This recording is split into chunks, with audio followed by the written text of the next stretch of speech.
Hi, I'm Melody and I'm here with Mary, who is Tearfund's Head of International Programs. Today we are sharing with you about a really exciting new initiative that Tearfund is partnering with, and we would love to invite you into partnership with as well. Thanks for joining me, Mary. Yeah, Tearfund has a lot of wonderful partners who serve and walk alongside their communities in all sorts of different projects. Today we're talking about something called Transform Communities, which is a little bit different from some of the typical projects that shape our work. Can you tell us a little bit about what makes Transform Communities different? Yeah, sure. Transforming communities is a term that we use in Tearfund Australia, to describe the work of our partners around what's called church and community transformation processes. And so this is a process that is grounded within the local church, mobilizing or awakening the local church in communities to become salt and light and to mobilize their communities to address issues affecting them. So the difference with this process as opposed to a project is that it helps the local church to work with the communities to identify things that they feel they would want to address. So you wouldn't call it a water project or an education project from the word go. It's you work with communities as they identify the things that they would want to address. And it's through the local church. It is through the local church. So in South Sudan, where we are doing transforming communities at the moment, they are using one of the approaches under the church and community transformation umbrella, and it's called the church and community mobilization process. There are a number of processes that look different in different continents and in different countries. So this specific one has 5 stages. You start with envisioning the local church leadership and then awakening the church through a series of Bible studies. So they first start with doing what we call foundational Bible studies, which helps the local church to reconnect with God's vision and purpose for people, for the world, for mankind, and then also to reground themselves in the calling of the local church within a community. So once they finish doing the foundational Bible studies, then they transition to another series of Bible studies called resource mobilization. And again, these Bible studies help the local church to think, what has God put in this community to help us address the issues that are affecting them? And sometimes they'll start with saying, we have soil, we have sand, we have stones, we have land, we have people. So they spend time doing that, and then they transition to the next series, which is relationship building Bible studies, which challenge the church to start building a vision for the community and work in collaboration with the community. So the first phase focuses on the local church. Then after doing relationship building Bible studies, then they go to the next stage, which is called church and community description. They're talking about their context, sitting with communities, thinking about who they are as a people, where they've come from, where they would want to go. Then after that, they go to the next stage, which is called information gathering stage, where they collect specific information. And sometimes this could look like how many children are in this community, how many of those are going to school, what is the problem, how many women are here, and such kind of information. And once they finish that, then they analyze it, start together again, saying what is this data telling us as a community? We have 100 children, but only 20 are in school. What is that telling us as a community based on where we would like to get to? And once they finish that analysis, then they go to the last stage, which is decision making and action. And that's where you find the prioritization looking very different. After that, lots of work, and sometimes it can take even 2 years going through those phases. It's not something that you rush. So a community might decide we want to focus on water, because when we were looking at our information, we realized that we have many of our children going to the clinic because we spoke to the clinic in the village, or we also realized we don't have a clinic and we want to prioritize building a clinic. So looking very different from how a normal project would start. But eventually you find communities starting projects. Yeah. So at the beginning of it, there's nothing prescriptive necessarily in terms of what it's setting out to do. It's the journey of the church, engaging with the community around them to see what the needs are, the felt challenges, and work out the locally sustainable way to respond to those challenges together, based in a place of God's design and God's vision. Exactly right. That's beautiful. Yeah. So this is happening in South Sudan, Yeah. with this new stage for Tear Fund Australia that we're partnering with. Why South Sudan? What's happening at the moment? Why is this important for this to be happening now? In Tear Fund, we are partner-led, and this was an opportunity that our partner saw from another Tear Fund family member, Tear Fund UK, whom I worked with. And Tear Fund UK has been working with partners in South Sudan, Kenya, and many other countries for a long time using church and community transformation approaches. So this is something our partner in South Sudan has been learning about, and they wanted to actually step into it deeper and see where that will take them, in addition to the other projects that we support them to do. So this will be something for them that is different from what we've always funded them to do. And answering your question, why South Sudan? I mean, South Sudan has been in a fragmented state for a very long time. Conflict, instability, climate change issues, and I see this as a process that brings communities together to have honest reflection, think about the issues that they've gone through, especially during church and community description, when people talk about what are the things we've gone through together as a community, the bad and good, and start thinking, what do they prioritize? Because when a country has been in conflict, as long as South Sudan has been, everything can be a priority, and communities are being pulled left, right, and center by different organizations. But this is one way of grounding the local church into its calling, and also for communities to see what do they think would unlock their potential the most. Yeah, that's really exciting. So what does the transformation look like on the ground for communities that have gone through this process? That's a very good question, and it can look very different or even similar to places that you've done normal projects. The difference here is that it will look different. Every community will prioritize different things, and the thing that is common in all of them is that it's community-led and it's community-owned. Then there's lots of passion to do the things that they have committed to do. And this ownership comes from the fact that they've gone through a process together of getting to where they want to be. I mean, you could go to another community that are doing a water project and they're passionate and they want to do that, but this is different because it's come from a long journey of awareness building and refining their identity and committing to one thing together as a community. As I've said, it looks different. In my time in South Sudan, where I actually led a team that was facilitating this type of work, in some communities they wanted to focus on education, and in a different way. When they did the information gathering and information analysis, they realized that they were not having teachers in their schools because they didn't have accommodation. So they would get new teachers, and then within no time they seek transfer and leave. And so their focus was not on building a school, but building accommodation, because they felt as a community this would keep the teachers committed to educating our children. And then later, that community ended up actually building a school, and they partnered with another organization that felt that had that as their mission.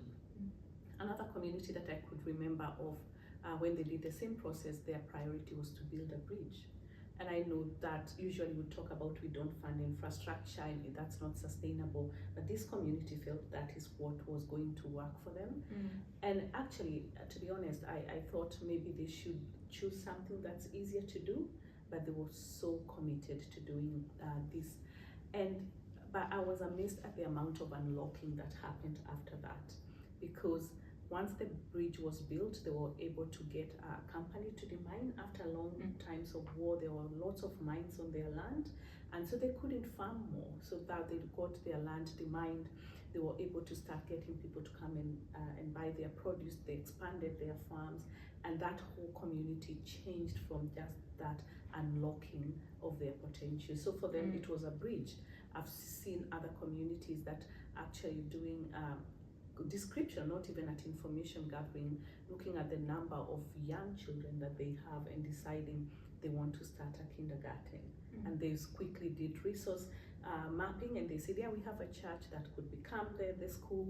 We have a young lady here who can start helping our children learn, and maybe we need to contribute money and send them to study. I've seen another community decide that they wanted to prioritize on health. That's what they felt was the most important thing for them, and they sent one of the younger people to go to Congo to study, to become a health facilitator. So different, it looks very different, but as I said, the center is the church. That's a facilitator. You see community-led transformation that's catalyzed by the local church, and the local church eventually as I have said earlier, becomes what it's meant to be in the community: salt and light, and a guide, and a friend, and a center of transformation. Yeah. I love that. There's obviously amazing outcomes for the communities in terms of, thinking about transformation, but the way that it can transform the church itself in stepping into its calling as people of God, building leaders, and inviting people to anchor themselves in that from a place of biblical and bigger story is just fantastic. That's wonderful transformation in and of itself, along with the outcomes that are there for communities. And maybe to go back to the Bible studies that helps awaken the church, there's one specific one that I found quite empowering, and it's part of foundational Bible studies, Salt and Light. A Bible study that we've all spoken about, by just watching church members speak about what salt means in their community, and saying, what do we use salt for in this community? And they said, we use it to preserve our food. So in what areas does the church need to start thinking about preservation in this community? Salt is a healer in this community. So what areas need healing? And they would identify things like domestic violence. There's lots of violence in this community. Another community, they would say there was lots of alcoholism, and that's an area that needs healing. So the church is thinking about these things before they actually even go to the community. They said salt is used to clean. It's what areas need cleaning to become what God wanted. And because these Bible studies are a series, and one builds to the other. So they identify those, and then the light, what does light do in our community? Not as light as in another community, but how do we use it, and how do we translate this to the transformation we want to see this community? The relationship Bible study, the one that they do is the Good Samaritan. And I loved, because at the end of that Bible study, Jesus said, go and do likewise. And there wasn't do likewise if it's possible. It was just go and do likewise. And I remember hearing this is a church in Khartoum, in a different context, when Sudan was one, thinking, well, we are being told to go and do likewise, and it doesn't mean our community are Muslim, but that's where we are being called to go and do likewise. And what does that mean for us? And the outcome of their relationship building was amazing. There were tears when in a mosque, when Christians were speaking to Muslims and asking for forgiveness for not working well together, for not reaching out to one another. And that community became another hub of coexistence in a way that hadn't been seen in many other communities. That's beautiful. Thanks for sharing that. Yeah, what a wonderful thing to be part of. So how might something like regular ongoing giving or support make a difference to the way that Tear Fund and our partners in places like South Sudan can see through this type of process? Yeah, CCMP and CCT approaches in general are long-term and relational processes. They take time, and they need time investment to sit with the local churches and to sit with communities for deep reflection, where they're doing Bible studies, to let that absorb, to learn, to build confidence in themselves, to start small projects. Sometimes they will do a Bible study on Genesis, and they decide first to start with small projects like planting trees and see how that goes. So there's confidence building in their own abilities, identifying their capacities, and slowly trialing that. So when it's done well at the pace of the community, then we see the results that are sustainable. But that can only happen if our partners or the people that are facilitating are assured of the support, are assured that we will be there with you in the long haul as you take the community and the local churches on this journey. So that helps, that they don't feel the need to cut corners, to rush to the next phase if the previous phase is not well done. And they feel confident that we can talk and say, yeah, we had hoped to do this by the first 6 months, but we haven't, because the church is reflecting more on it and sitting with the communities. They've looked at their information. They want to dig deep on what that information means for them and what that information means for their vision. I mean, part of this process helps with communities and churches to develop a vision for themselves. Sometimes they write it, sometimes they draw it, and they want to come back to it and reflect on it and think ahead. Whether they are also doing resource mapping. Sometimes the resources could be internal, other resources could be external, and they need to build those relationships as well. So it's more of taking shape of a community rather than a project that has, you know, very specific milestones that we need to finish to go to the next one. And it's good, milestones are good, but when our partners are assured of that support, means that they will allow the flow to take the shape of the needs of that community as it is. And I suppose none of this work happens in a vacuum, does it? No. You know, we see all the time the fact that, you know, an unexpected thing can totally change the context in which the project is happening. And so having the flexibility and the adaptability within that assured support and ongoing commitment means that something can still happen even if things change around it. And looking ahead, you know, 3 years down the track, 6 years down the track, what would it mean for Tearfund and our partners in South Sudan and elsewhere to have increased support and investment in projects like this and others that may emerge? One of it would be to scale up. We might find our partners do the first, maybe work with the first 20 churches and see that going well. They might want to scale up and do another 20. So extra funding means that once they finish the cycle they are on, they could do something extra. It could be that our other partners also see that and would want to trial it. As we said, this is not about replacing the projects that we are already funding, because both of them work well, but if we might find partners wanting to have a different way of doing that. Another way of extra funding could support is that as churches go through these processes, and for example, they want to improve their farming, they want to increase their farming, that's what they've identified as a solution or as an initiative, they might find a need to learn more on better farming practices, and that's something that we can add a bit of support for them to do that. I have seen in communities where they say, we would love to visit another community to go and see who are doing something similar to learn from them. So that is not part of the funding we are giving them to do the processes, but they are extras, value additions that could help partners or communities even do much more. Or it could be with a real example of saying, we've seen the biggest issue we would want to deal with in this community is domestic violence. So we would want an expert to come and train us as a community. So that would be extra support. So again, it's part of surrender and to God and surrender to the process, and be open to using whatever extra that we get to unlock communities even further as they go through this process of rediscovering themselves and their needs and how they want to address them. Well, thank you, Mary, for unpacking this a little bit, taking us behind the scenes of transforming communities.